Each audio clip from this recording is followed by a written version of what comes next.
27 तलाव आपल्याला या कोल्हापुरात आजूबाजूला पाहायला मिळतात. म्हणजे आज भौगोलिकदृष्ट्या या 6च्या 6 नद्या अस्तित्वात आहेत, पण त्याला आपण दुर्दैवानं नाल्याचं स्वरूप दिलेलं आहे. छत्रपती शाहू महाराजांनी जे नियोजन केले त्या नियोजनाचा आपण आपल्या गैरव्यवस्थेनं पूर्णपणे बट्ट्याबोळ केलेला आपल्याला दिसून येतो. म्हणजे आपल्याच हातानं आपण आपलीच कबर खोदण्यासारखं आहे. 15 दिवस पाऊस लांबलाय. 15 दिवस पाऊस लांबल्यानंतर कोल्हापूरकरांचे पाण्याशिवाय हाल व्हायला लागले.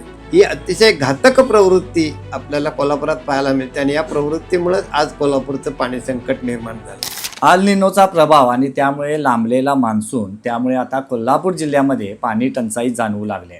खरं तर कोल्हापूर हे पाण्याचं शहर म्हणून ओळखलं जातं. छत्रपती शाहू महाराजांनी राधानगरी धरणाची उभारणी केली आणि त्यामुळं कोल्हापूर जिल्ह्याला मुबलक पाणी पुरवठा मिळतो नेहमीच. त्याचबरोबर कोल्हापूर शहराच्या भोवती 6 नद्या होत्या आणि काही नद्या देखील आता त्याच्यातल्या आहेत. त्याचबरोबर 26 तलावं ही कोल्हापूरच्या शहरातमध्ये होती. मात्र कालांतराने काही तलावं ही मुजवली गेलीत आणि सध्या पाणीदार कोल्हापूरलाच आता पाणी टंचाईचा सामना करावा लागत आहे.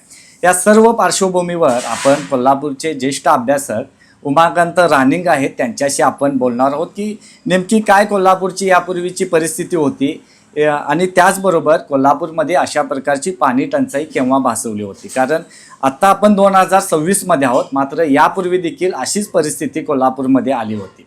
आणि या सर्व पार्श्वभूमीवर आपण उमाकांत रानिंग आपल्यासोबत आहेत. तरुण भारतमध्ये सर आपलं स्वागत आहे. काय सांगाल, अशा पद्धतीने कोल्हापूरमध्ये केव्हा परिस्थिती आली होती? एकेकाळी जलाशयांची नगरी अशी या कोल्हापूरची ओळख होती.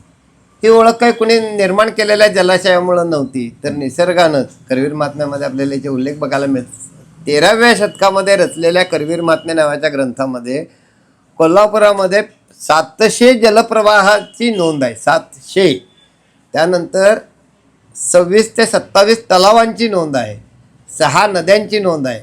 ज्यावेळेला करवीर महात्म्यासारखा एखादा ग्रंथ सांगतो की कोल्हापूर शहर हे 6 नद्यांनी वेढलेलं आहे, त्यावेळेला 6 नद्या ज्या एका नगरीच्या, छोट्याशा नगरीच्या भोवती आहेत, तिथं पाणी टंचाई हा विषयसुद्धा, शब्दसुद्धा तिथं उच्चारायची गरज नाही पडायला पाहिजे. करवीर महात्म्यानं म्हटलंय की महालक्ष्मीच्या वरदानानं इथं कधीही दुष्काळ पडणार नाही. पण तरी आता दुष्काळाची परिस्थिती आपल्याला पाहायला मिळते. काही ठिकाणी पाण्याच्या टँकरच्या पाठीमागं पळणारी जनता पाहायला मिळते. हे सगळं कशातून झालं? तर हे सगळं आपल्याच हातून काही अनर्थ घडवला गेला. आता आपण नकाशा पाहतोय, या ठिकाणी आपल्याकडे नकाशा उपलब्ध आहे. हा नकाशा 175 वर्षापूर्वीचा आहे. या नकाशावरची तारीख पण आपण बघू शकतोय. अगदी 175 वर्षापूर्वी, म्हणजे अगदी अलीकडच्या काळामध्ये, जेव्हा पंचगंगा नदीवर पूल बांधलेला नव्हता, त्यावेळेला इथं मयुरी नदी आहे, इथं जयंती नदी आहे, इथं गोमती नदी आहे, इकडच्या बाजूला संजीवनी नदीचं स्थान आहे. कोल्हापूर शहराला पूर्ण सामावून गेले एवढा मोठा रंकाळा तलाव आहे. 27 तलाव आपल्याला या कोल्हापुरात आजूबाजूला पाहायला मिळतात. त्या 27 पैकी दुर्दैवानं आज फक्त 3 किंवा 4 तलाव अस्तित्वात आहेत. कसं बसं आपलं अस्तित्व टिकवून आहे. संपूर्ण करवीर नगरी त्याच्यापेक्षा मोठी व्याप्ती असलेला हा रंकाळा तलाव. आज हा रंकाळा तलाव वेगळ्या वेगळ्या कारणानं लहान होत अगदी 40% लहान झालेला आहे. म्हणजे एक मोठा जलाशय आम्ही संपवला. वरुण तीर्थ 4.5 एकर भूमी हा तलाव मुजवल्यानंतर जन्माला आली. 4.5 एकर भूमीसाठी म्हणून एक समृद्ध असं वरुणाच्या नावाचं तीर्थकुंड मुजवलं गेलं. पद्मा तलाव तर ह्याच्यापेक्षा दुप्पट आकाराचा होता, तोही मुजवला गेला. या ठिकाणी आपल्याला फिरंगायचा तलाव पाहायला मिळतो, या ठिकाणी महार तलाव पाहायला मिळतो, या ठिकाणी कुंभार तलाव पाहायला मिळतो, कपिल तीर्थ तलाव पाहायला मिळतो. इथे एक महार तलाव आहे. या ठिकाणी सिनेमाचे टॉकीज उभी राहिली गेली, सिनेमा थिएटर उभी राहिली गेली. या ठिकाणी महापालिकेचं सध्याचं विस्तीर्ण असं पार्किंग उभं राहिलं. ते पार्किंग या तलावाच्या छताडावर आहे. नगराचा विकास करताना एका तलावाचा बळी देऊन आपण एखादी इमारत उभं करत असलो तर ही पाणी टंचाई दिवसेंदिवस जास्तच भीषण होत राहणार. कारण कोल्हापूरला निसर्गानं दिलेली पाण्याची समृद्धी आहे. त्या पाण्याच्या समृद्धीची लक्षणं आपण एक एक करून मुजवत चाललो आहे. दुर्दैवाचा भाग आहे, पुन्हा आपल्याला मुजवलेली कुंड पुन्हा निर्माण करता येणार नाही. एक मनकर्णिका अंबाबाईच्या मंदिरातला आपण पुन्हा निर्माण करायचा प्रयत्न केला, त्याला कोट्यावधी रुपयाचा खर्च करावा लागला. म्हणजे अगदी तुम्ही 6 नद्यांचा उल्लेख केला मगाशी बोलतेवेळी. कारण प्रामुख्यानं पंचगंगा नदी हीच कोल्हापूरकरांना माहिती आहे जास्त. या आणखी कुठल्या नद्यांचा उल्लेख तुम्ही सांगाल याच्यामध्ये? करवीर महात्म्यामध्ये कोल्हापूर शहर हे 6 नद्यांनी वेढलेलं आहे म्हटले. त्याच्यामध्ये त्यांनी म्हटले की कृष्णा नदी कोल्हापूरच्या उत्तरेला वाहते, पंचगंगा कोल्हापूरच्या उत्तरेला वाहते, कृष्णा, पंचगंगा, जयंती, गोमती, संजीवनी आणि मयुरी अशा 6 नद्या या कोल्हापूरला पाण्यानं समृद्ध करणाऱ्या होत्या असं करवीर महात्म्यामध्ये म्हटले. आज भौगोलिकदृष्ट्या या 6च्या 6 नद्या अस्तित्वात आहेत, पण त्याला आपण दुर्दैवानं नाल्याचं स्वरूप दिलेलं आहे. 6 नद्या म्हणजे पंचगंगा 5 नद्यांचा प्रवाह एकत्र होऊन आलेली आहे. ही पंचगंगा कोल्हापूरच्या बाहेर कित्येक किलोमीटर अंतरावरती 9 किलोमीटर अंतरावरती प्रगट झाली. कोल्हापुरात पंचगंगा आल्यानंतर या पंचगंगेच्या कुशीमध्ये, या जयंती नदीच्या कुशीमध्ये, जयंतीचं नदी हा असा शब्द आहे. अलीकडं एका मॅडमने, एका स्टुडंटने कोल्हापूरच्या जयंती नदीचा अभ्यास केला आणि त्यांनी शोधून काढलं त्या नदीची मापं घेऊन की अधिकृतरित्या नदी हे नाव देण्यासाठी जयंतीचा प्रवाह फक्त 700 मीटर कमी पडतो. 700 मीटर या प्रवाहाची लांबी वाढली असती तर त्याला नदी म्हटलं गेलं असतं आणि नदी म्हटल्यानंतर त्याच्या भोवतीच्या जागांचा जिथं त्याचा गळा दाबला जातो ते टळलं असतं आणि नदीच्या प्रवाहाची बाजूची जागा मोकळी जायची. आजसुद्धा जयंती नदीचा गाळ व्यवस्थित काढला गेला, पंचगंगेची खोली वाढवली गेली आणि पंचगंगा नदी ही या तारखेच्या मार्गानं जर वाहायला लागली तर पंचगंगेच्या घाटावरची सगळी मंदिरं उघडी राहतील, 12 महिने उघडी राहतील. पाण्याचं संकट येणार नाही, पाणी पुरवठा व्यवस्थित कोल्हापूरला होईल अशा पद्धतीनं छत्रपती शाहू महाराजांनी जे नियोजन केले त्या नियोजनाचा आपण आपल्या गैरव्यवस्थेनं पूर्णपणे बट्ट्याबोळ केलेला आपल्याला दिसून येतो. नाहीतर एकेकाळी कळंबा तलावाच्या पाण्यानं कोल्हापूरची संपूर्ण ताण भागली जात होती आणि मग कळंबा तलावापेक्षा मोठे असे तलाव कोल्हापुरात अस्तित्वात असताना ते नष्ट करून आपण पाणी टंचाईच्या नावानं ओरडतो. कोल्हापूरला महिना 1.5 महिना जरी पाऊस लांबला तरीसुद्धा कोल्हापूरला पाणी टंचाईचा सामना करायला लागू नये अशी व्यवस्था निसर्गानं करून ठेवलेली आहे या करवीर भूमीला. आणि याचं वर्णन आपल्याला करवीर महात्म्यासारख्या ग्रंथामध्ये पाहायला मिळतं की या भूमीमध्ये कधीही दुष्काळ पडणार नाही.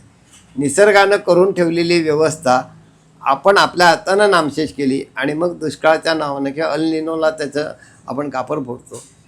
हे आपल्याला इथून पुढं तरी किमान अशा पद्धतीचे चुकीचे निर्णय घेतले जाऊ नयेत प्रशासनानं. म्हणजे पाणी टंचाई आज जशी 15 दिवस पाऊस लांबला आहे, 15 दिवस पाऊस लांबल्यानंतर कोल्हापूरकरांचे पाण्याशिवाय हाल व्हायला लागलेत. पण एक काळ असा होता, ह्या नकाशाचा जो काळ आहे त्या काळामध्ये पाऊस 6-7 महिने जरी उशिरा पडला किंवा पाऊस एखाद्या वर्षी पडला नाही तरीसुद्धा कोल्हापूरकरांना पाणी करावं लागू नये इतकी समृद्ध, जलसमृद्ध अशी ही करवीर नगरी. आपण आपल्या हातानं तिचं जलवैभव कमी केलेलं आहे, नष्ट केलेलं आहे आणि ते आणखीन विनाशाच्याच मार्गावर जायला लागलं आहे. ते इथंच थांबवलं पाहिजे. 13व्या शतकामध्ये याच्या काही नोंदी किंवा याची माहिती काय आढळते काय? मगाशी बोलताना तुम्ही उल्लेख केलेला आहे त्या संदर्भात. म्हणजे ह्या पुस्तकामध्ये देखील 13व्या शतकातल्या काही नोंदी आहेत.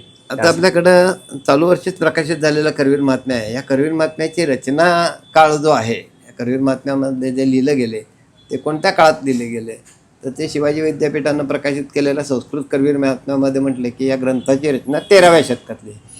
म्हणजे 13व्या शतकामध्ये या ग्रंथामध्ये देवदेवतांच्या कथा आहेत, त्या कथांचा विचारच करायचं काही कारण नाही.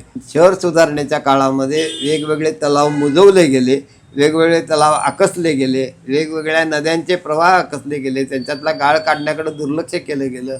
वसाहत वाढणारच आहे, परंतु वसाहतीची वाढ होत असताना त्या वसाहतीतून निर्माण होणारं जे निर्माल्य आहे त्याची योग्य प्रकारे निर्गत करायच्या ऐवजी ते सरळ वाहत्या पाण्यामध्ये सोडून द्यायचं, ही अतिशय घातक प्रवृत्ती आपल्याला कोल्हापुरात पाहायला मिळते आणि या प्रवृत्तीमुळेच आज कोल्हापूरचं पाणी संकट निर्माण झालं. धन्यवाद. तर हे होते तर उमाकांत रानिंगा जे कोल्हापूरचे अभ्यासक आहेत आणि एकूणच कोल्हापूर शहरामध्ये जे काही तलाव होते किंवा कोल्हापूर शहराच्या बाजूने 6 नद्या होत्या असा देखील त्यांनी माहिती दिलेली आहे. मात्र कालांतराने हे नदीचे पात्र मुजवले गेलेत. तलावापैकी कोटीतीर्थ तलाव, रंकाळा तलाव हे प्रामुख्याने आपणाला माहिती आहेत. मात्र अनेक तलाव हे मुजवले गेलेत. त्यामुळे आता कोल्हापूरमध्ये पाणी टंचाईचा आपणाला सामना करावा लागतो आहे. नैसर्गिकदृष्ट्या कोल्हापूरला एक वैभव प्राप्त झालं होती की कोल्हापूरमध्ये किमान मान्सून 1.5-2 महिने लांबला तरी देखील कोल्हापूरमध्ये पाण्याची टंचाई भासवणार नाही असं एक कोल्हापूरला नैसर्गिक वैभव होतं. मात्र कालांतराने कोल्हापूर वाढत गेलं आणि कालांतराने तलाव मुजवले गेले, नदीचे पात्र मुजवले गेलेत आणि त्यामुळेच आता आपणाला हा पाणी टंचाईचा सामना करावा लागेल. छत्रपती शाहू महाराजांनी राधानगरी धरणातून कोल्हापूरला पाणी पुरवठा केला आणि त्यामुळे या ठिकाणी सुजलाम सुफलाम असं कोल्हापूर आहे.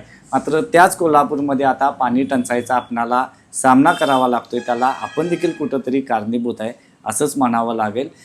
उमाकांत रानिगा यांनी आपल्याशी तरुण भारतशी बातचीत केली, माहिती दिली, त्याबद्दल देखील आपलं धन्यवाद. नमस्कार.